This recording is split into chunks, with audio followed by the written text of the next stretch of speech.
Retarded as fuck. Wait, someone's watching this. Who the fuck's watching this?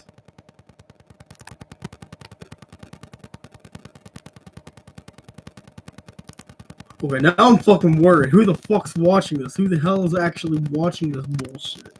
Bruh. I don't even fucking know anymore. What? Who the fuck's liking my shit?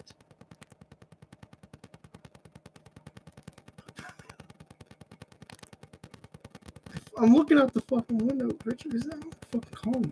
I'm gonna call the bastard. Hang on. We'll figure this shit out.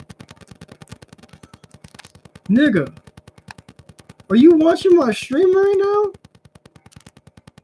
Who the fuck's watching my stream? I just got this one random person watching this stream. I thought it was maybe you. I was like not even freaking out. I was just curious. I was like, bro, what the fuck? Oh. Yeah, that's right. I forgot you're cutting your hair with no one. Yeah, don't cut yourself. Oh, the person just fucking left. Fuck them. Alright, that's fine. Alright, take it easy, man. They probably left because I said nigga. But they get over it. Alright, bye. Well, I had one fucking person on here. Oh, fucking well.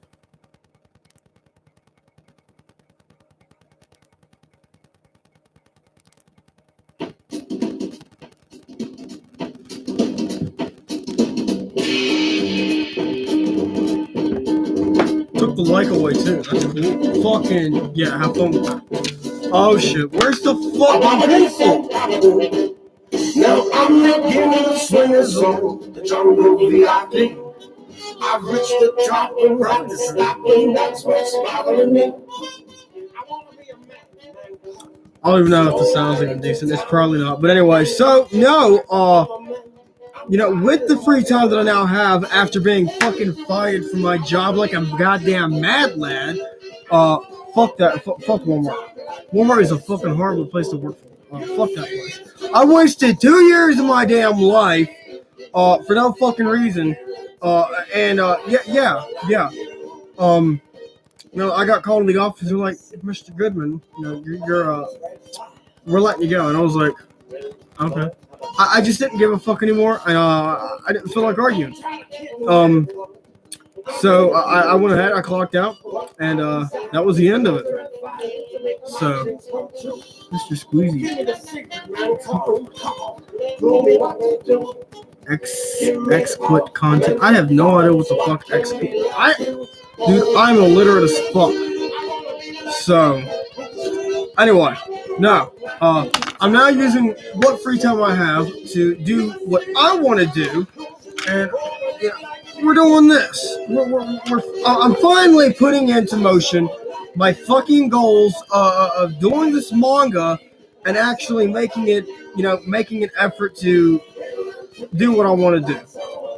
So hopefully I can get this started and going on, so that I just want to draw. That's all I want to do. I want to draw. I want to tell stories. I like it. I think I'll do. I think I'll do good. At least from each person that I rambled the idea to. So it's this retro futuristic space. Fuck it. No, I'll just read off what I have written. I say what I have written. Where the fuck's it at? What did I just do? God damn it! What the fuck? It's just a white screen. Okay, I was confused as all fucking hell. Hang on.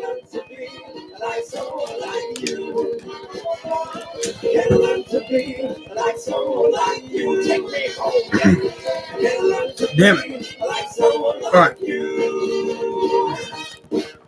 All right. Let me pause this music real fast. Is it? Okay, I paused it. All right. So, The Depths Beyond DVD is a first-person point of view. Oh shit! No, I'm reading the wrong fucking thing now, aren't I?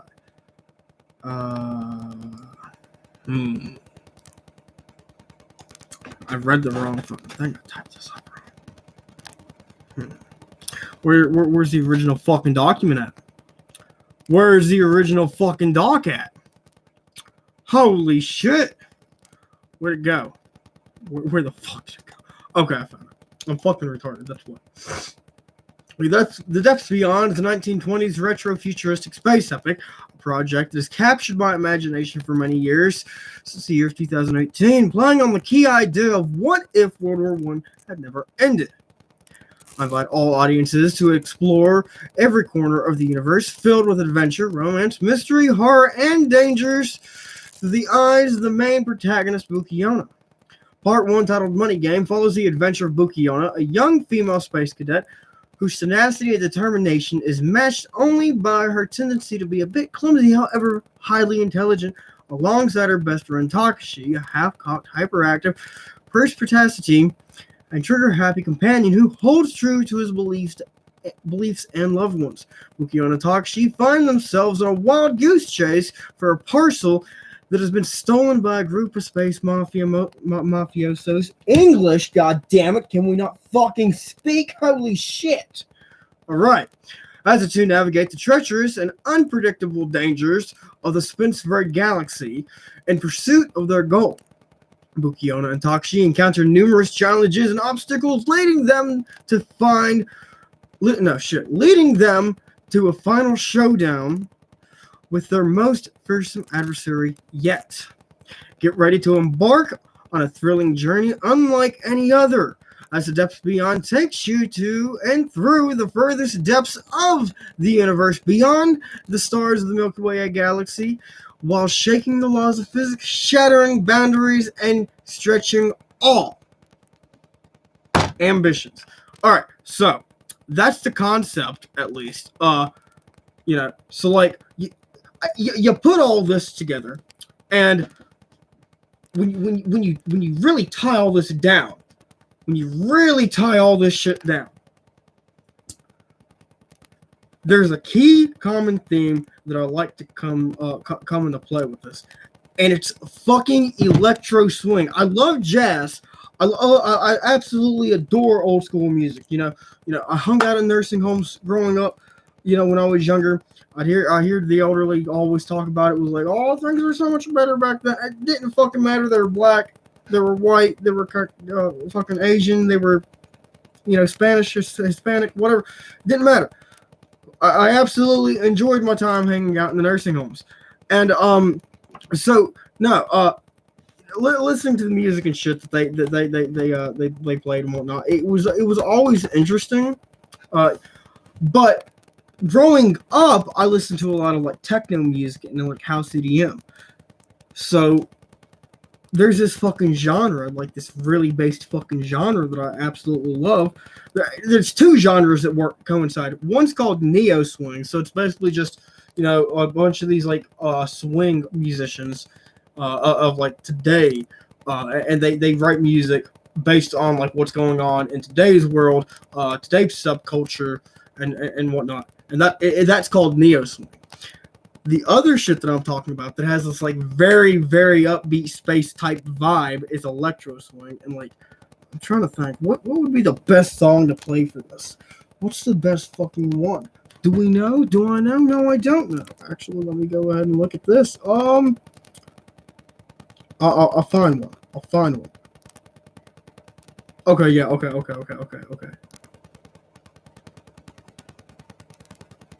Did I find it? Oh shit, I didn't even type that in. Okay, there. No! Holy shit! fucking put it back. Okay. Here it is. Just after reading everything that I said, just take that into effect and just listen to this music. It's just.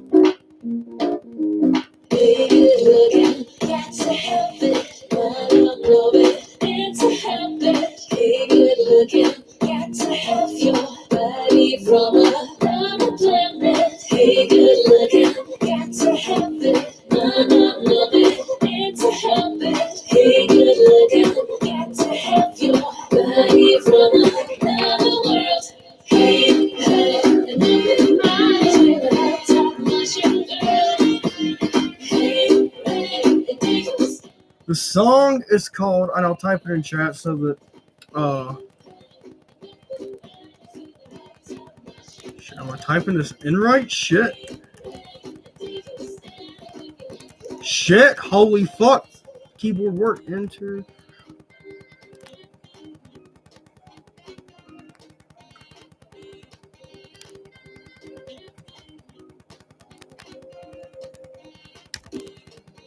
I hope I spelled it right. It's called Intergalactic by, yeah.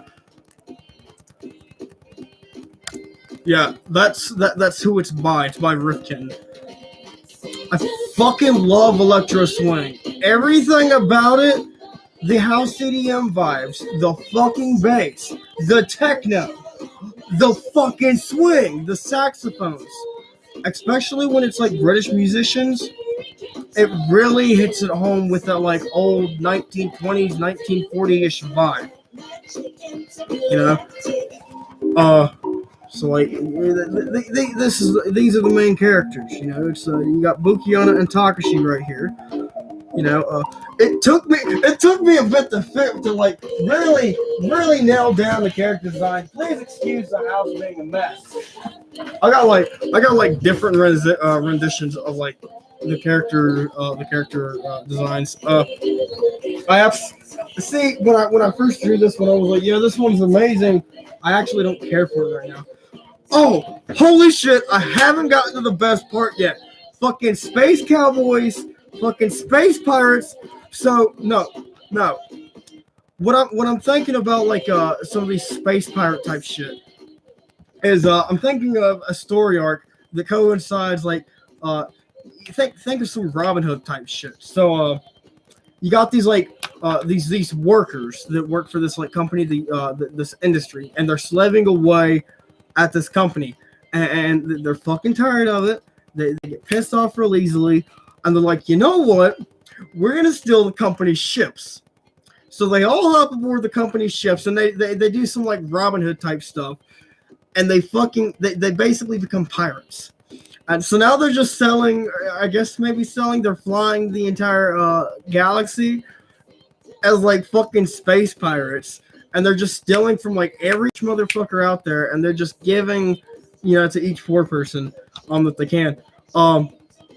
There's just, I have so many fucking ideas. Dude, I have such a vivid imagination that the entire baseline of this, there's no fucking baseline to it realistically. It's just it all bounces from one thing to another. Part two, you know, I growing up, I liked a lot of spaghetti western movies and films. So part two, it's more or less like a like I said, the space cowboy type thing. I'm still working on its idea in full. I've not completed it yet. Part one, as I said, I've gotten completely done. So it's just, oh my word. Trying to think. There's way too fucking much. There's way too fucking much to even discuss about this. Let me see if I can open up the original document. Where's the notes at so that I can read? I'll read the first portion of the of volume 1, at least to the depths beyond. Yeah. Oh shit, what the fuck going on? Alright, okay. So, The Depths Beyond, Money Game, Prologue, Entry of the Depths. Fuck! Stop moving! Fucking stupid. Okay, here it is. The planet is Serpent, located just 50 degrees north outside of the Milky Way galaxy. No, located. Let me restart this. Holy shit. I drank probably one too many fiber energies, and it doesn't help I got ADHD. Alright. The planet is Serpent, located just 50 degrees north outside of the Milky Way galaxy within the mother galaxy Spinspert. Residing in Sector 20, commonly known for the habitants of mankind, with the neighboring sectors of 5819 and Sector 1. Each sector of the galaxy was broken up into 5 regions after the Great Galactic War of 1714. So, yes, I know what I'm doing with this. I get there's a Great War in 1714. I plan all my shit out, and when I got like this brain map, I think is what it's called. So like there's like boxes upon boxes that just spread out. I found this fucking great application that does great for it. And I plan everything out ahead of time so that it all kind of flows together. So I'm not retconning nothing, and I'm not like killing off a character, because that's something I fucking hated growing up watching TV shows, and I'd be like watching something, a character would die. 3 or 4 episodes later, they just magically come back, and I'm like, how the fuck? This dude died like 5 episodes ago. How the fuck is he back? And it's not like they had an episode dedicated like bringing this dude back. It's just motherfucker died 5 episodes later, boom, he's alive. It's like, how the fuck does this work? It shouldn't do. Like, what? So yeah. Anyway, where to leave off at? Okay. Where? Oh shit! I fucking misplaced my spell. Okay. After the Great Galactic War of 1714, Lentos, which held Seraphilt of Sector 20, Lemdi, which held Emerxet of Sector 50, Sector 819, were known as the Dips. Undiscovered Space, which held relics of the old space that once was the Milky Way galaxy. Sector 1 Blexto being the gateway to the depths, a space to go on for millions and trillions of light years. Spinspert was nothing like the Milky Way. Where the Milky Way had wormholes to galaxies such as Spinspert, Spinspet's only known ins and out were within the depths. So basically, imagine this like you have a wormhole from the Milky Way galaxy. It's able to enter into Spinspert. Spinspert has no fucking wormholes at all. There's no other way to get to any other galaxy. It's kind of like a boxed and enclosed area. It's like you got a one-way in and out section. Don't know why I came up with the concept like that. I don't fucking know. Because the idea originally was supposed to be a game. Because, I don't know, like I said, I came up with this concept back in 2018. And, me and my friends were talking about making a game. I was like, yeah, it'd be cool if we could make like a space RPG. Because, we got like fucking post-apocalyptic fucking space, or not space, but post-apocalyptic RPGs. We got some fucking cowboy shit. I don't even know why anybody would want to play a fucking cowboy RPG, but sure, why the hell not? And fucking generic bullshit as all can be. Fucking, oh shit, I'm just gonna say Elder Scrolls, but fucking fantasy. There we go. That's it. I'm tired of the fantasy genre. Like, I get it. There's gonna be fucking skeletons and weird fucking krakens. I'm tired of it. I want something new. Anyway. Now, back to what I was saying, though. Sector 1, Blexto being the gateway to the depths, as space to go on for millions and trillions of light years, Spinspert was nothing like the Milky Way. Where the Milky Way had wormholes to galaxies such as Spinspert, Spinspet's only known ins and outs were within the depths. That was until mankind of the Milky Way would plunge themselves into war. The Great War 28th, 1914. Marking the ticking death of mankind as the assassination of Austrian Archduke Franz Ferdinand sparked war between the Central and Allied powers. During the war, America made strides stepping on Mars in the year 1937 and later Jupiter in 1940. They began to lust for more as each continent of Earth went to different planets to stake out more resources. With Austria No, with with Australia. Shit. With Australia heading to Mercury, South America residing Venus, North America and Canada splitting Mars and Jupiter, Asia settling Saturn, and Europe laying claim to Uranus. Fucking love my jokes. They're fucking amazing. Anyway, and Africa taking Neptune. Because, Neptune's supposedly like a planet made of water, or at least everyone thought it was like way back when. So the most driest fucking continent's gonna take the most wettest place. Anyway, March 12th, 1947, the start of the Cold War. All of Earth's and the surrounding planets' resources were just about depleted. Along with the hopes of God, America and Russia had created nuclear bombs, threatening to attack any country that dared to fight with them. Soon, America and others began to follow pursuit, creating their own nuclear. Why the fuck do I have America in there twice? Anyway, I'll fix this shit in post editing. Anyway, creating their own nuclear bombs. The whole world being afraid of who would launch first. Seemed that either one wanted to. Concept being is that everyone's like, oh no, I don't want to die. So they all come up with like a little fucking peace treaty, and so now it's like the space race, August 2nd, 1955. So kind of around the time period of like the Cold War in this case. So just imagine now, World War I still kind of going on, but we're in like a Cold War type situation. A temporary truce was issued between the Allied and Central Powers, while the world's greatest minds searched for new planets that would hold life. The U.S. found ways to convert the gases from stars into energy to help aid in space travel. This was all thanks to the so. For meme purposes, because I'm not just working on a manga, a lot of my ideas that I have for this is like either from things that I've seen as a child growing up or from memes. So hear me out, work with me on this. Just work with me. All right. This was all thanks to the work of Elon Musk and the Galactic X Foundation. I don't want to get copyrighted or get fucking sued for using SpaceX, so Galactic X works just as good. As the space age had passed, this was now the age of exploration. Ships needed more to power them in order to travel, not just the speed of sound, but yet the speed of light. That was until the Japanese military discovered they could use a crystal found within a meteor that hit Tokyo on June 18th that was so bright that without the proper equipment it could burn the eyes of a human to their core. That's a fucking reference to Nagasaki and shit. I know, I'm an asshole, I'm a piece of shit.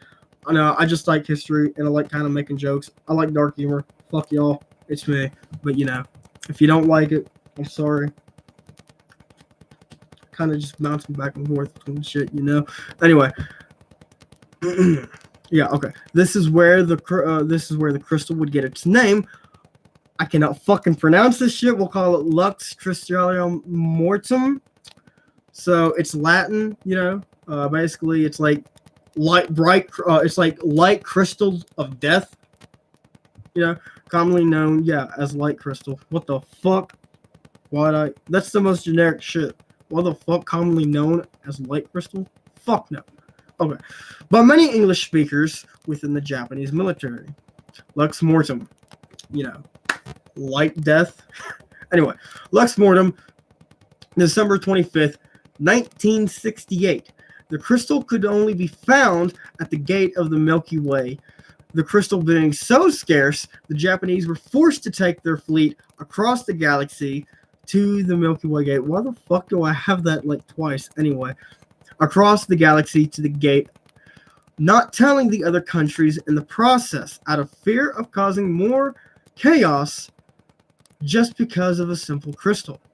When the Americans found out that what the Japanese had planned, they quickly notified the Russians, which by this point in time became the second largest superpower of Earth.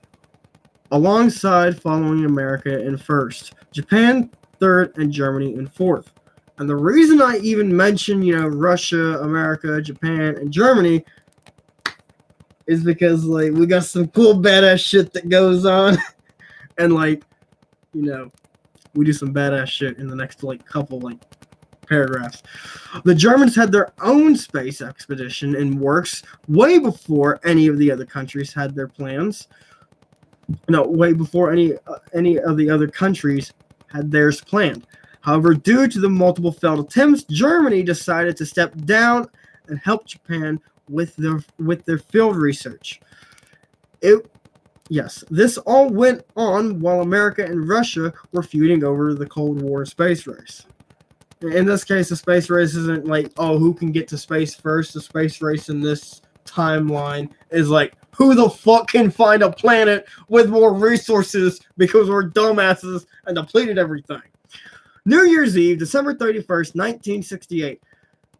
The Russians and U.S. did not doubt that the Japanese were planning something sinister to destroy the rest of mankind just to save themselves. So the U.S. and Russia planned to follow around Japan, surrounding them at the gate of the Milky Way. The remaining Allied and Central Powers had caught wind of what the three were doing, so they all decided with unanimous vote that they would follow pursuit behind. The German military sergeant has stated clearly, we all leave as one, we all die as one. I don't know who the fuck the German military sergeant's going to be, but I do have a concept and book idea. Like, this is going to be like a complete book, fuck the manga. And, later on this is to give more background and detail, because, like, I got so much going on in my head about the very fucking beginning that I just want to, like, write in a book format. So your boy's doing something nice in his head. All right. Where did I leave off at? Okay, yeah. The Americans and Russians had all intentions on using brute force if Japan didn't comply. Japan had no intention in turning around for what they had planned could help benefit all of humanity. So you see, the Japanese are like, dude, we just want to get this fucking light crystal, man, and we want to fucking help you guys so that we can find a better planet and hopefully we can stop being idiots. So, However, America didn't care, nor did Russia. So as promised, they began to fire, destroying thousands of Japanese fleet in the process. During the time of the flight, a solar flare from the sun blasted with extreme force. The combination of the sun's flare, star gas, and the light crystals Japan had on their ship exerted a huge force, imploding the sun, destroying all of the Milky Way galaxy. The only ones with the slightest bit of survival during the explosion were those lucky enough to be close enough to the gate of the Milky Way. So this is Germany, this is America, Russia, and the Japanese. Everyone else is dead. Prior to the fire flight with America, Russia and Japan, the Allied and Central Powers had just caught up behind. Had just caught up behind the three, therefore saving them just in time. That's not what I fucking want to write. No, I only need these four sections. Anyway, like I said, I gotta rewrite some shit. The blast exerted so much force that it destroyed the gate to Spensford and the Milky Way galaxy. All the debris from Earth and all the other surrounding planets, alongside with radiation, was left over in huge amounts, covering the entirety of sectors 819. Leaving it inhabitable. Is that the right word? Inhabitable? Something, if you can live in it, it's habitable to be livable in. It is inhabitable. I think that's the correct word. Leaving it inhabitable for any life form. This is where our story begins. 4 years later, after long and tedious debate, the Allied and Central Powers agreed to come to terms in hopes to rebuild humanity. With that being, they set forth reassuring that all miscommunications would be talked out rather than resorting to violence. And by that, they built the finest military academy that the universe and Spinspert would ever see. The depths beyond. Wait, can I scroll down? I could read some of part 1. Let me check the comments to see if anybody's like, fuck you, you're a goddamn idiot, man, you piece of shit. Before I start reading like some of chapter 1. Oh, holy shit, dude. Okay. The game did look hella good.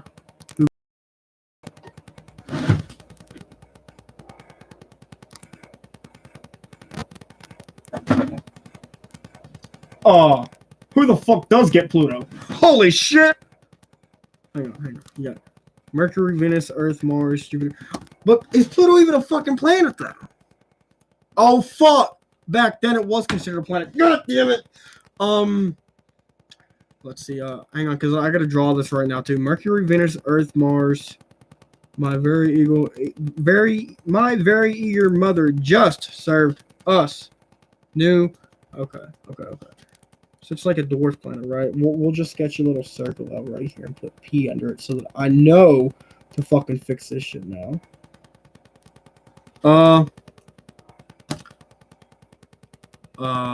We'll give let's see.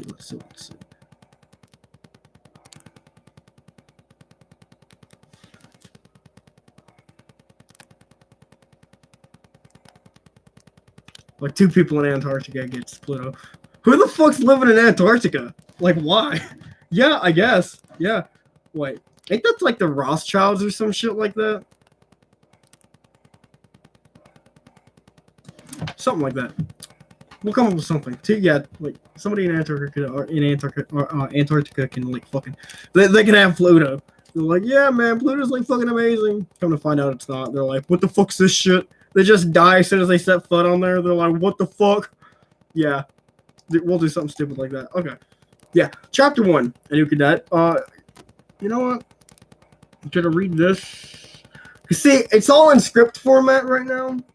And if I read it in scripted format, then it may not make no fucking sense. Where the fuck? Oh shit! Holy! What the fuck? Why the fuck does this shit not want to load? It's taking forever. Probably because I'm like, you know, it's a fucking Chromebook. All right, let's be on. Okay. Where the fuck's that? World building. Let's be on volume 1. Oh! This is it. So originally, before I called it like, before I decided to call it Money Game, Volume 1, when I was like writing this entire like book, when I was writing in a book format, it was originally called its subtitle was The Mysterious Orb. I don't know why, but that's what I had plans with, at least. Hopefully this is it right here.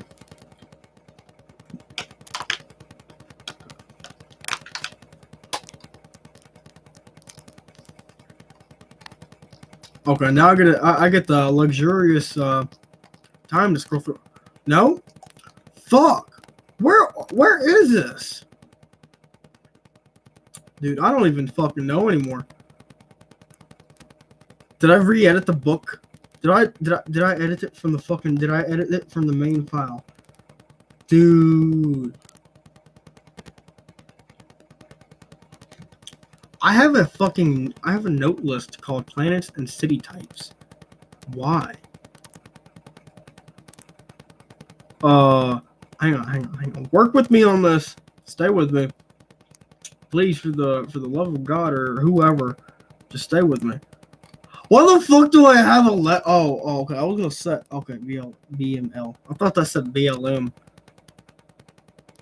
What the fuck was BML? It's probably some fucking school project or some shit. I don't fucking remember that.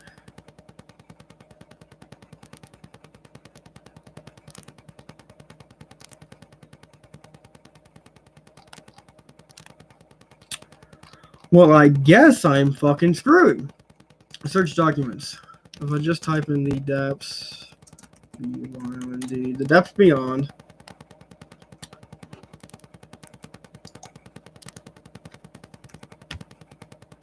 Should be able to like just go through everything now. Okay, Depths Beyond. Rework. That's what it was originally gonna be. That's what that one was. Volume. The Depths Space Beyond. Is it draft? Is it under draft? I know I turned in like chapter 3, like as it was some fucking history project thing, and they're like, oh, we need you to write a story with vocabulary words. And like chapter 3, like I said when I was writing in a book format, chapter 3, yeah, okay, I found it. Draft 1, the Depths Beyond scenario A. So at the beginning of this, I had this concept because it was like a game at one point. It was like I was gonna have like 2 different scenarios. You know, it was gonna follow the scenario of Bukiona, and then the scenario like you can have like a scenario A and scenario B, and then I was gonna have to write an entire story for Takashi for scenario A and scenario B. Or like it's think of like Resident Evil, like old Resident Evil. Yeah, Tensio, it used to be his name, I think. Yeah, because like looking here in the old fucking shit, it's like Tensio. Yeah, okay. Okay.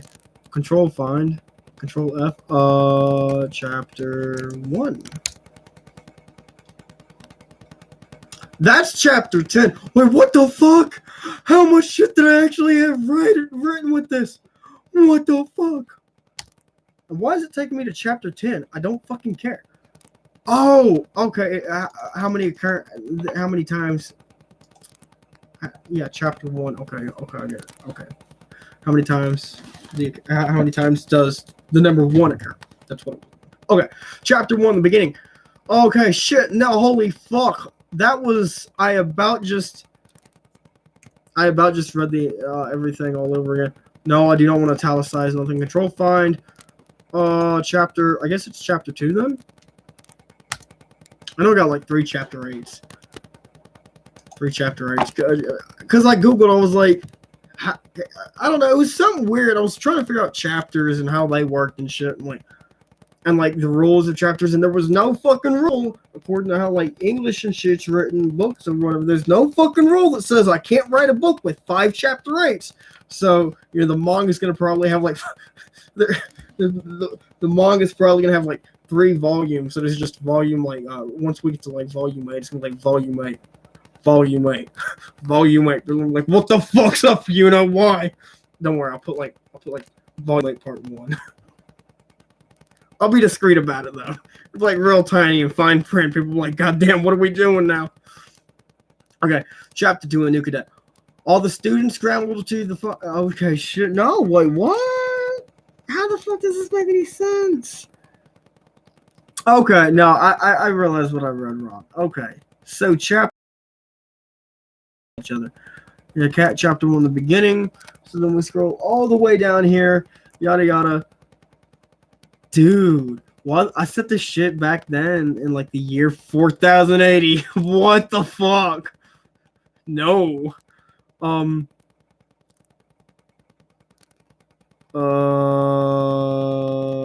So much for his finest military academy that the universe would ever see. Bukiona. Yeah, okay. Who is it? What do you need? I cannot hear you. Am I done with what? No, I'm not. Okay. Okay. Bukiona, a first year of the academy, top of her class, had the imagination of a child and the grit of a hard-working man. There was nothing she would not do without putting in a 100% effort into it. Bukiona lied in her room just before the ceremony. 2 days, she calmly said to herself, as she stared at the picture of her mother and father. In the manga, like after re-scripting it, it's a locket, and it's no longer a picture on the wall. So, but yeah, where is it? She sat up on her bed, watching the time go by as the clock slowly crept past 12 o'clock. As she did, there was a knock at the door. Bukiona jumped up, throwing her clothes on as fast as she could.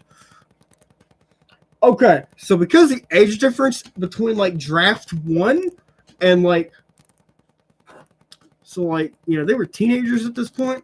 I want to do some funny Pokemon shit, but like, yeah, I wanted to make the characters like 13. So now in manga format in the fucking script, it's kind of different. Just work with me on this. This is just a base idea of what I had written originally with draft 1. There's like some subtle key changes, but a lot of it's still the same. Like fucking Senseiyu. Why the fuck did I give Takashi that name? It's a fucking horrible name, bro. Anyway, okay. Throwing on her clothes as fast as she could. The door opened up with Takashi standing at the door. I'm sorry, he says slowly as he says slowly. I didn't say it slowly. He said as he slowly closed the door behind him. Bukiona's face began to turn a bright red, as red as a strawberry. She quickly threw the door open, kicking Takashi as hard as she could in the stomach, throwing him up against the wall. What on earth were you thinking, Takashi, just barging open a girl's room like that? Bukiona exclaimed as she stepped back, slamming the door. Takashi stood up, shaking off the pain, shoving his hands in his pockets, kicking the door. Yeah, well, next time don't expect me to help get you up. Yeah, don't expect me to help get you up. And even at that, the ceremony starts in, well, let's just say about 2 minutes. He says, scoffing as he walks off. Bukiona sat down on her bed, hanging her head in sorrow. She knew he was just trying to help, but still, yet it didn't excuse the fact that he barged in without notice. Bitch, you should have locked your fucking door. The intercom sound buzz. All first-year students must come to the ship's main deck immediately for this year's graduates. Okay, Chapter 2, A New Cadet. As all the students scrambled to find their seats, Bukiona and Takashi were left standing beside the Admiral, and had very few words, with nothing else left to lose other than his life and his job. From everyone's understanding, he had no family, no kids. He was practically married to the ship. There's been rumors spreading that maybe the Admiral might be an alien in human form, judging from his looks and lack of social activity. However,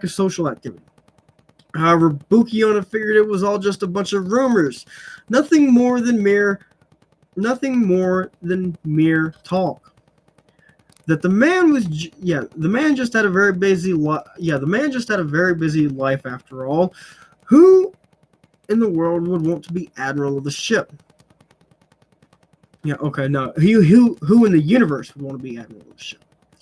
Overhead, millions of people fixing classes, roles, the ship's maintenance. But it was strange that his name was never even spoken of, not even once. All Bukiona remembered was the Admiral of the UUOH. Bukiona came back to her senses, facing the stage. Okay, so in the script, when I had changed it, from book to script, I got it set up where she's like the Admiral of the UUOH, and then the fucking Admiral standing right there. He turns around, he's like, whatever the fuck her name is, we'll just say Miss Bukiona. He turns around, he's like, Miss Bukiona, Skaggs, Admiral Skaggs, please. He turns back around and she's like fucking beat red. She's like grabbing Taka. She's like, what the fuck just happened? Taka, she's like, what the fuck are you shaking me for? Calm down. Anyway, trying to add in some humor here and there. Anyway, a female walked into the stage, stepping on. Bukiona smiled, tearing up in excitement as everyone was quiet and faced forward. The woman spoke with a voice that sounded like a harp being played by an angel. Welcome, first years. As you all know, today is a very special day. You all have shown loyalty and dignity to the... Fuck, it crashed! No! Oh, no, just a fucking No, the fucking. Okay, never mind. It's back on. Okay. Welcome, first years. As you all know, today is a very special day. You all have shown loyalty and dignity. Close that fucking app. I do not want it open. You all have shown loyalty and dignity to the Academy. So, as it is, I present you with the greatest honor. This year's 16 cadets that will now show their strength alongside their commanding officers in aiding the Admiral in our long quest in expanding humanity and making peace with all races of the galaxy. Now calling the lowest scorer lowest scorer to the highest. Daniel scoring 50, Jonathan 94, Mizuki 100, Jonathan 199, David 207, Carlos 340, Arturo and Nymph 498, Nicholas 499, Carter also 499. I wonder how that happened. So Nicholas and Carter are fucking twins. Some I don't know where I've seen this shit from. I remember watching some movie of these two fucking redheaded twins. Fucking stupid as hell, but chaotic as fuck. Kind of like that. Kind of want those two in anime form. So I'm thinking of some weird type hinge shit with them. Probably gonna be some Scottish motherfuckers. I don't know. So I'm gonna use thick accents. I loved JoJo's Bizarre Adventure Part 1 and 2. Purely for the fucking accents. Part 3 was kind of fucking shitty. I'm goddamn, man.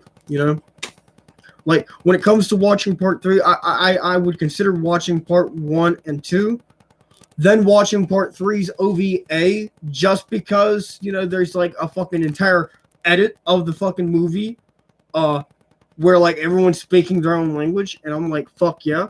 So anyway, back to the depths beyond.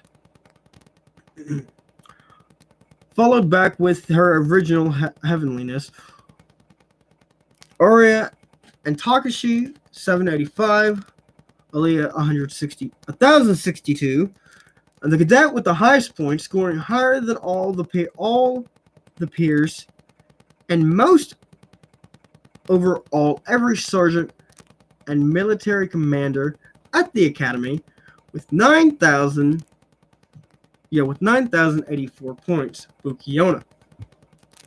Every student on the deck began to whisper, "That clumsy bitch. She hardly made it to class on time. That blockhead. Yeah. That clumsy block. Yeah. Bukiona blocks." So, for those of whom who don't know, back when I was in, say, 7th grade, 6th or 7th grade, probability. We had this fucking hot math teacher. Hear me out though. This hot ass math teacher that she was so fucking cute at the same time. The way she'd count, she'd be 1, 2, 3, and I'm oh my god. Anyway. We had this fucking project. She wanted us to do some carnival game thing and probability type shit. So I made some Plinko bullshit, and I had Bukiona blocks. And this is actually where I get the character design for Bukiona. From his character design has been in evolution since 2015, mind you. So it's came a long ways. So Bukiona blocks being the fact that I even called it Bukiona blocks was purely based on the fact that I drew a character up, drew this cute anime girl, slapped it on the side of the weird Plinko box, and I was what the fuck do I call this game now? And it's something to do with blocks. So I get on my phone, and I'm I'm looking at Japanese words, and I'm scrolling through, and then this word for clumsy pops up.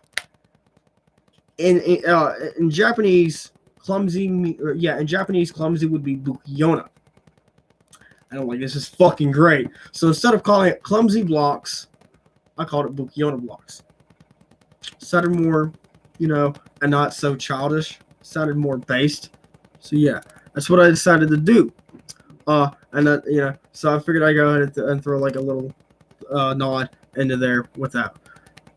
Also, which is why Bukiona's her personality is clumsy as fuck, because it's not because she's blind. I swear to God, it's not. It's literally because of the fact I was like in school, had like some carnival game bullshit I had to make, and like, yeah.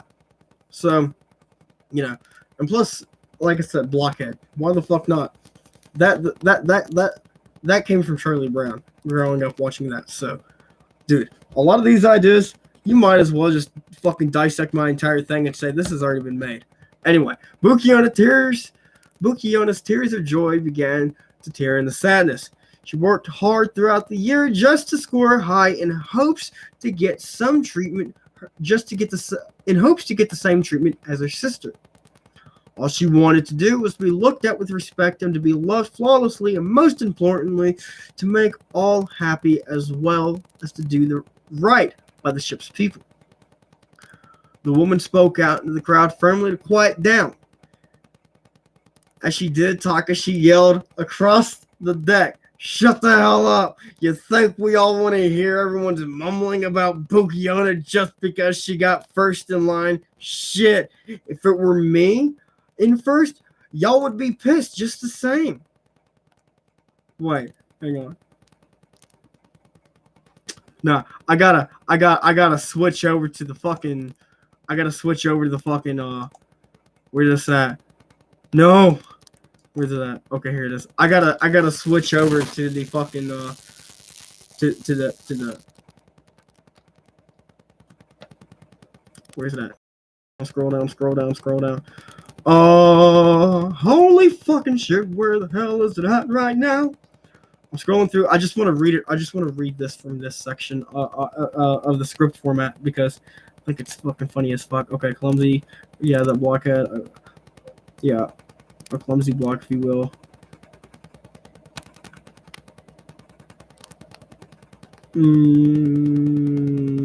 Takashi yelled across from the deck, "Shut the hell up. You think everyone wants to hear everyone's mumbling about Bukiona just because she got first in line?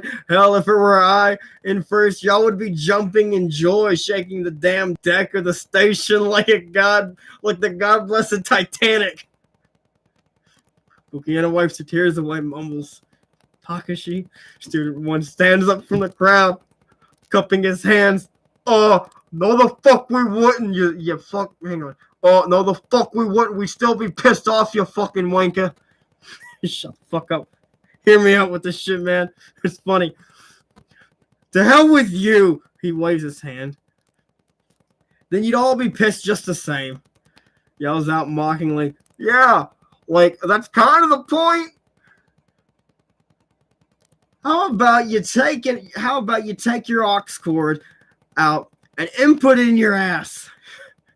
Seeing as you don't seem to understand when your input is really needed." Student one yells, "Queef." Takashi, giving a clueless expression. "What in the fuck?"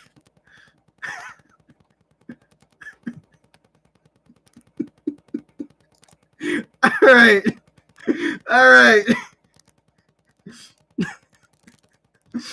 All right, back to the draft. Okay. Where's that? Okay. The woman gave why the fuck? The woman gave Takashi a scowling glare and said calmly, "Mr. Takashi, Mr. Takashi, thank you for your response, but we don't need another incident or riot like last year, do we?" She then questioned with response. Takashi quickly closed his mouth before anything else was said or done. The woman began to call out the 12 cadets to the stage to receive their first mission. As she did, they were all divided into groups of 2 according to their ranking of class. Bukiona, Takashi, Nicholas, Carter, Aria, Tenju. So I guess I decided to keep Tenju in there, but Tenju is a horrible fucking name because I can't pronounce it. Aria, Tenju, Jonathan, Arturo, Mizuki, Nymph, and David Johnson. All was held in place. Bukiana was ready, and she couldn't wait any longer. One might say that she was perhaps too excited, but with any matter, the speaker called upon 6 commanding officers to help aid the newly found young cadets. This is my favorite guy. This is the fucking Mad Lad. What the fuck is his full name? It's Macro.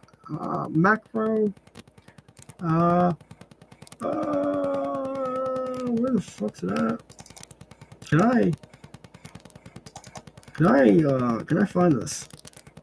I wanna read off his entire name because his name is but it all just flows.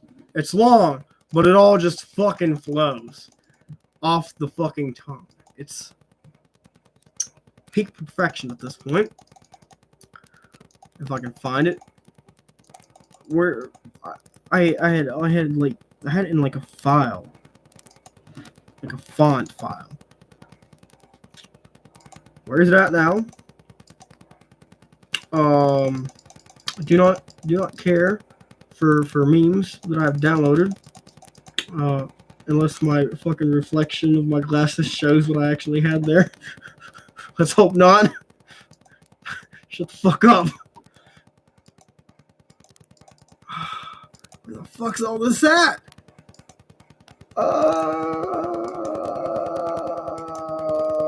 Bear with me, ladies and gentlemen. Probably most likely a gentleman at this point. I don't fucking know who the hell is watching. Holy damn, where the fuck's it at? Bloody fucking hell. Okay, we're coming onto the fonts now. Well, they're called text PNGs. I don't know why they're fucking text PNGs. Why the fuck?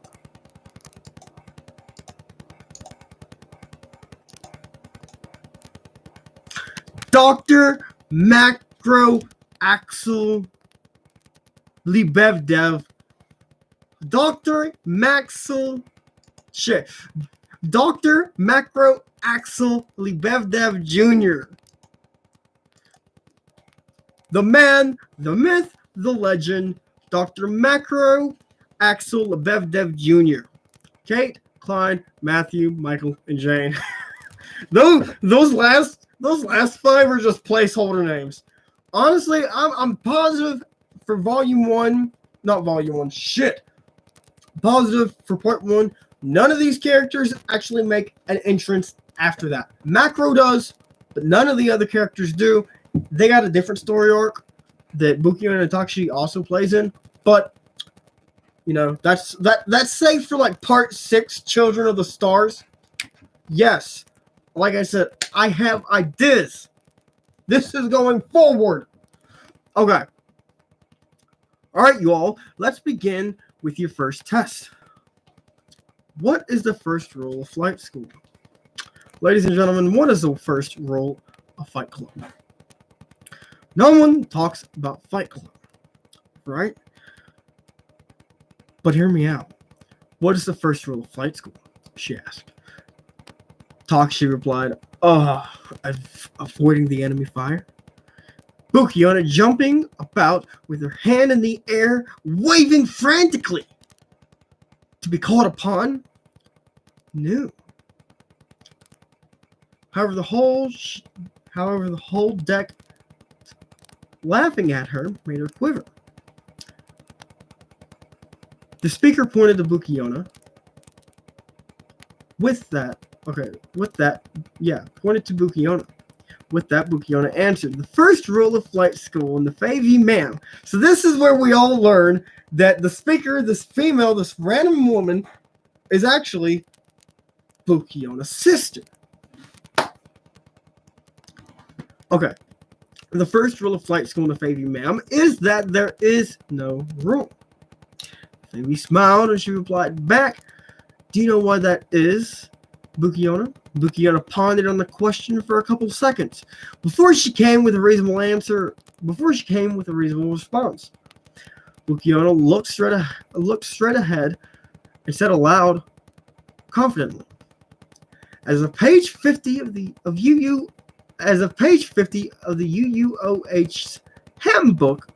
flight book, states as, to whomsoever understands the fundamentals of the ship must first understand the fundamentals of themselves. For the ship is not just a piece of equipment, in it is a way of life as well as a member to be held as family.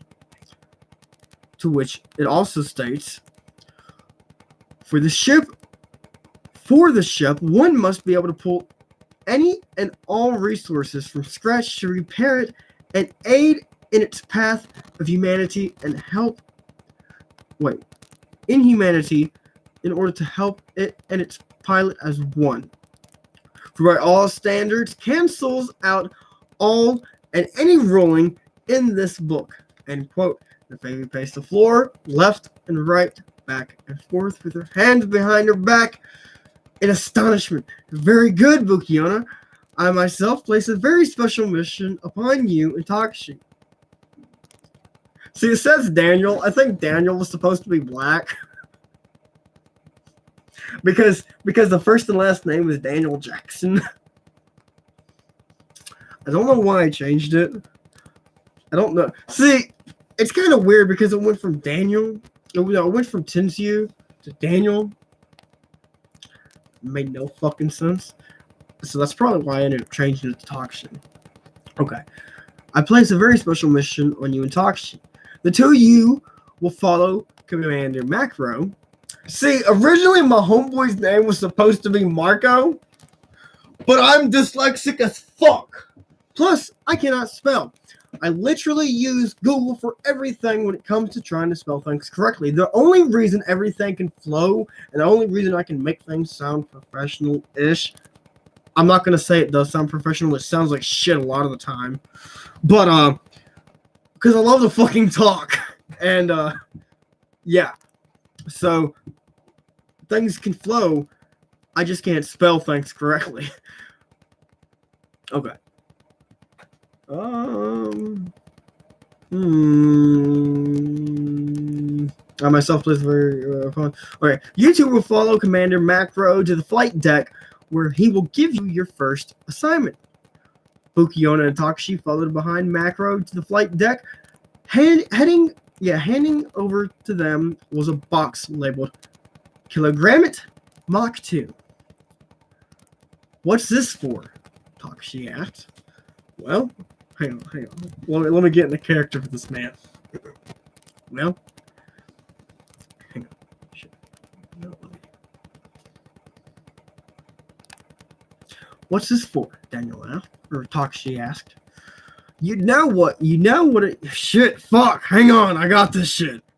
You would know if you paid any lick of attention in any of your classes, Macro replied. Takashi hung his head as he pulled the sight. That's not how you spell suit. What the fuck, bruv? As he pulled the suit out of the box. The suit was a dark blue.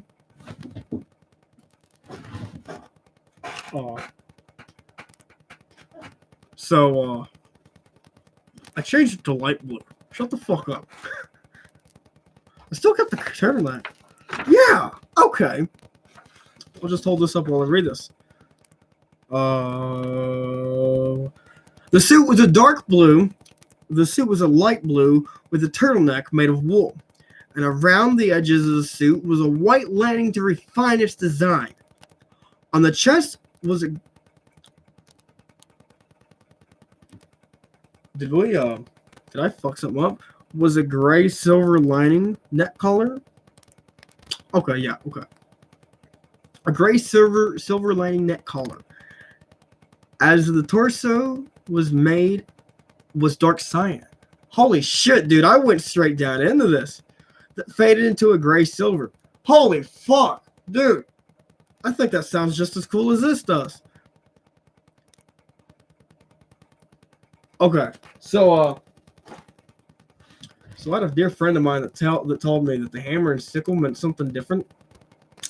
So, in draft 1, a hammer, within the middle of the chest held a symbol of the UUOH, a hammer and sickle, star, and the Japanese red sun. So I decided to change this to the Japanese red sun, and then the Japanese kanji for strength. I think it's pronounced kanji. I'm probably fucking retarded. But hear me out. Whatever like the Japanese symbol for strength is what I decided to use for like the middle portion of the chest.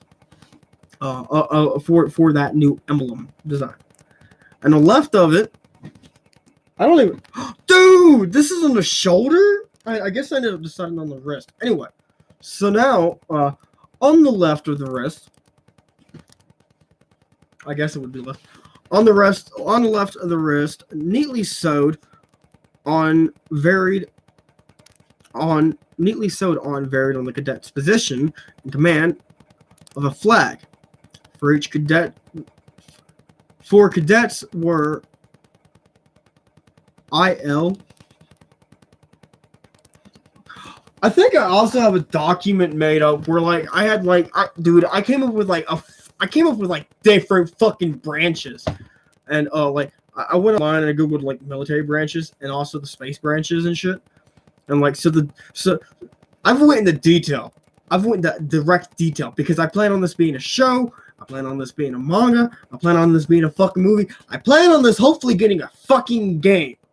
So, you know, hopefully game-wise you can like decide which portion on the ship you want to work. You can be a cadet, then you can like be a fucking field cadet, or you can be like a fucking space cadet, you know? Or like these motherfuckers are. I don't know what they're called exactly or what I've decided to call them, but they're parcel runners, we'll say. So they gotta like they carry packages back and forth. Anyway, forget that. I showed it to you all. I ain't gonna read what the suit is. You already know what it is. General held the suit in his hand as he watched Bukiyana throw hers on without any question. He slipped right into the suit as if it were something he had worn his entire life, walking over to Macro for further instructions. Now, this says Chapter 3, Crash Landing. Everything after this in Draft 1 is null and void. No longer are we going along with the conceptual idea of like crash landing on the planet of Seraphilt, because now the planet of Seraphilt will not be touched until Part 2, which is the fucking Space Cowboy epic. Convoy. You know, Convoy's Adventure is what it's called. Oh no, I gave out too much information. I really don't care. I already told you guys that Part 6 was called Children of the Stars. I was watching the fucking History Channel. And I was like, dude, it was like an entire playlist, right? You know, this is all I'm going to give out so far for the Ducks Beyond because I don't want to give out no more. You know, I want you guys to like wait and shit, like confuse the readers with chapter 4, with 4 chapter 3s. Keep the manga going. This is the most thought out series I've ever heard. Thank you. I appreciate it. I don't even know if you're still watching. But anyway, so no, my dumbass decided it'd be a great idea to watch this entire show, or like not show this fucking. I decided to watch the History Channel one night, and like a couple nights ago actually. I fucking sleep paralysis too. And I wake up with sleep paralysis while watching this or while going to sleep listening to this playlist of like aliens and shit. And I woke up with sleep paralysis. And it's talking about Children of the Stars. I had the concept for Children of the Stars like way beforehand because there's a song like literally called Children of the Stars, like you know, Children of the Stars Unite, you know. I can look it up right now. Children of the Stars. Yeah, here it is. Children of the Stars unite. Don't you be afraid to share your light. Together we can learn so bright. We'll chase the shadow from the world.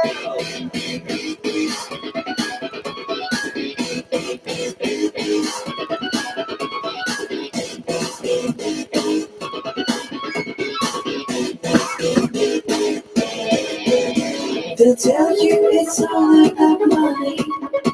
They'll tell you it's all about fame.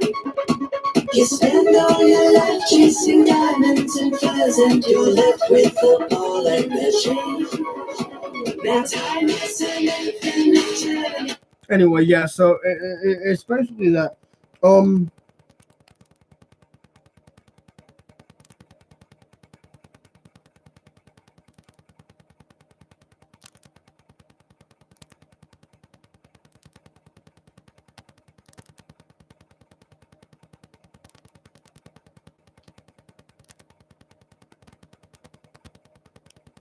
I'm trying to fucking find this shit.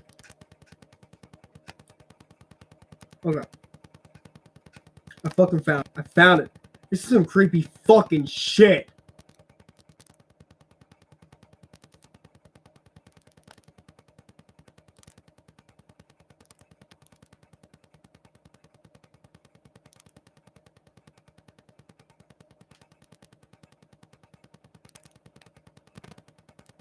Wait for it. Hang on.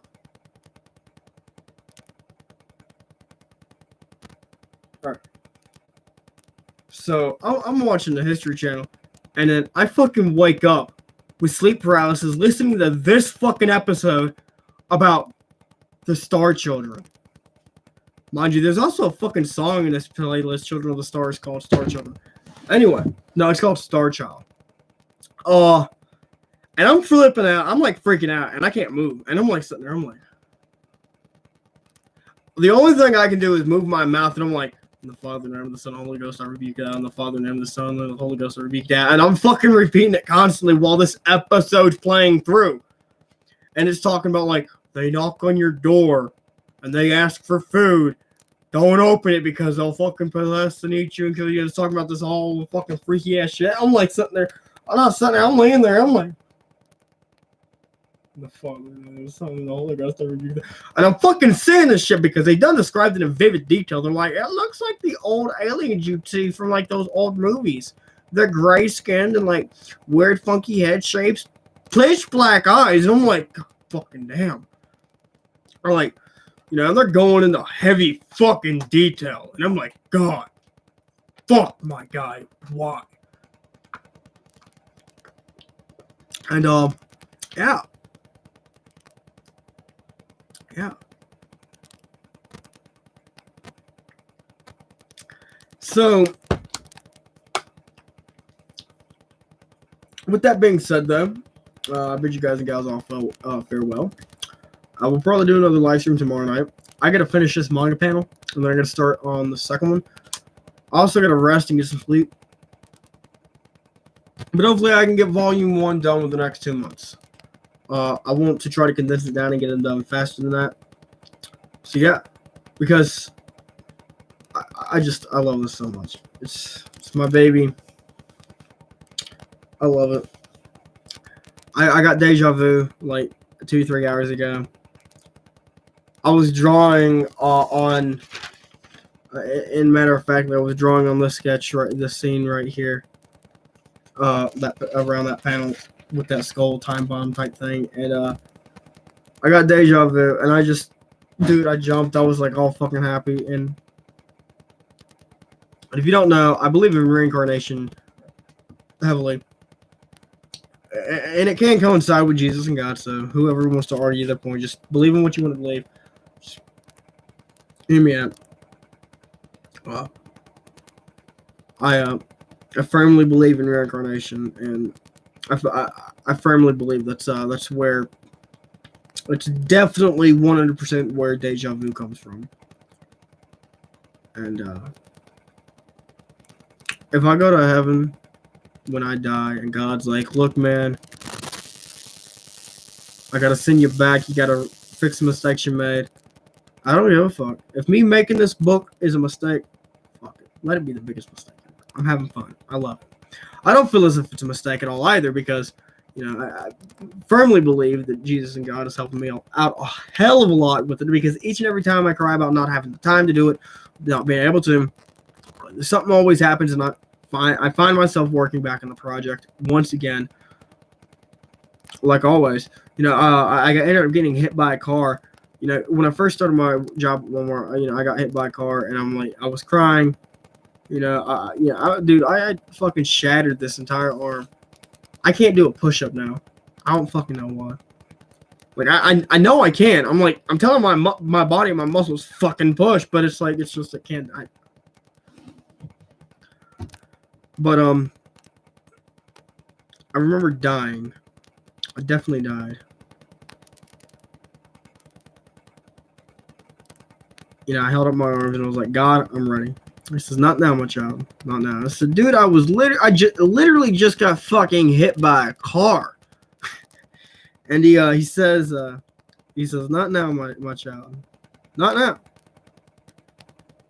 And you know, it was this arm that was shattered to fucking hell.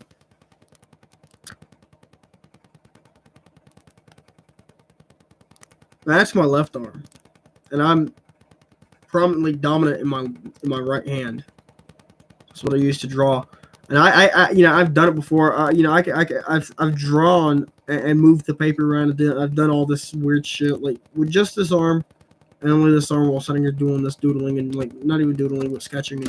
So I don't even need the left hand. It's nice to have it though, but I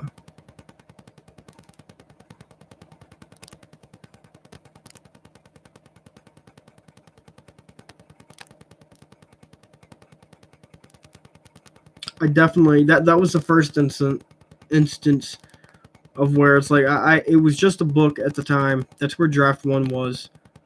But I got hit by that car, and I'm coming in and out of consciousness, and I'm crying, you know, being pissed off, yelling, cussing everyone out, whoever the fuck was around me. Like, you know, screaming the same thing. All I want to do is go to fucking work and work on my, come home, you know, work on my book, and at some point, hopefully make movies and games.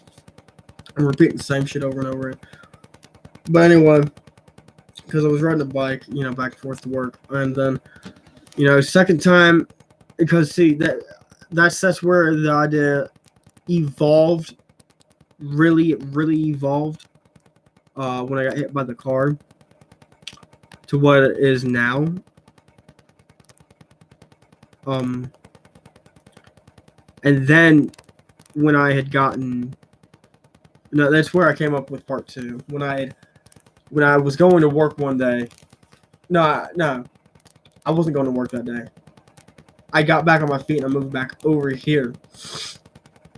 And I was going to pick up my medication my day off. I have bad ADHD. Without the medication, I can't function to do shit without in anything at all. And you know, I'm not retarded, but without it, I kind of am. Because all I do is like lie around, sleep, and eat, and that's not good for me or anybody. I'm not productive at all. Like, literally cannot force myself to do anything. I don't fucking know what's wrong with my head. All I know is I need the medication. It actually fucking helps.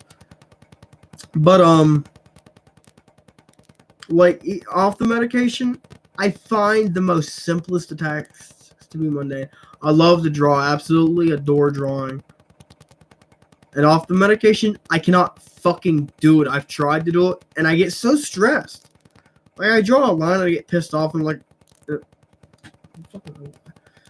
Anyway, so I wrecked the bicycle, broke the collarbone right here. YouTube, fuck you, don't demonetize me. I ain't even being monetized right now. Don't fucking take my channel down. Fuck you guys. No, I ended up getting a fucking scar right here. Because I had to fucking go in and do surgery and shit. And, yeah, it was, it was interesting. Because then I re-edited the entirety of the manga. I tweaked it, I fixed it, and I completed volume 1 in a week. Script wise, I completed volume 1. And going on with that,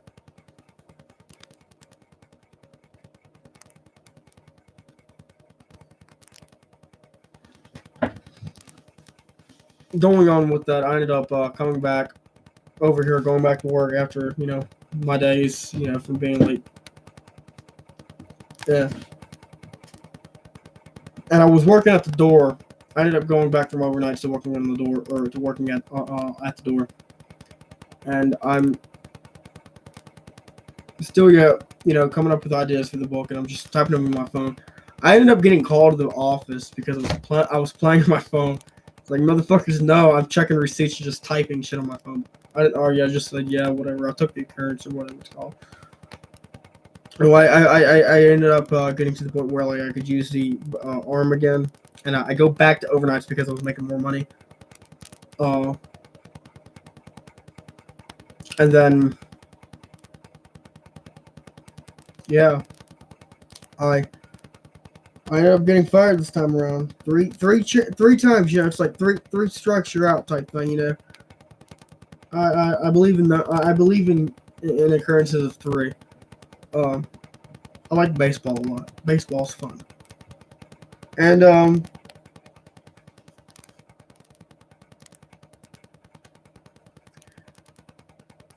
being hit by the car, me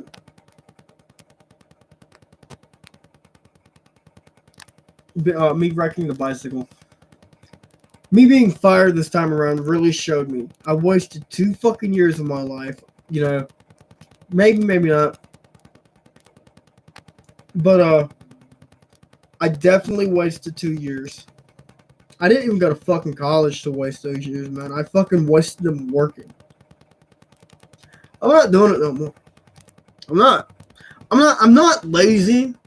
I'm not. Let me iterate this. I'm not fucking lazy. I want to become something. I want to be something. And I'll be damned for any fucking Tom, Dick, Harry, John, Doe, Jane, Sue, bitch bag McGee. I will be fucking damned if anyone stands in my fucking way. God himself and Jesus can come down from the heavens above and tell me, we're not going to let you do this. I will fucking fight them over it. Okay? I will fucking fight those two over it. I don't believe that in any case they'll work against me on this. They've been with me since day one. God, I love both of those two so much. But I'm to the point now. I will fucking fight somebody over this shit right now. I have this drive, I have this ambition. No one will put it the fuck out. Only I will put it out. When I say I'm done, when I say I'm ready to give up, will be the day I kill myself. But guess what? I'm not gonna fucking kill myself. I don't fucking want to. Because I love my life, despite the bad shit that's happened. I want to keep going and moving forward. So, as I was going to say, though, originally, apart from that, ladies and gentlemen, I will see you guys and gals all later on. Peace out. Cheerio. Where is it at? The end button. Oh, it's right there.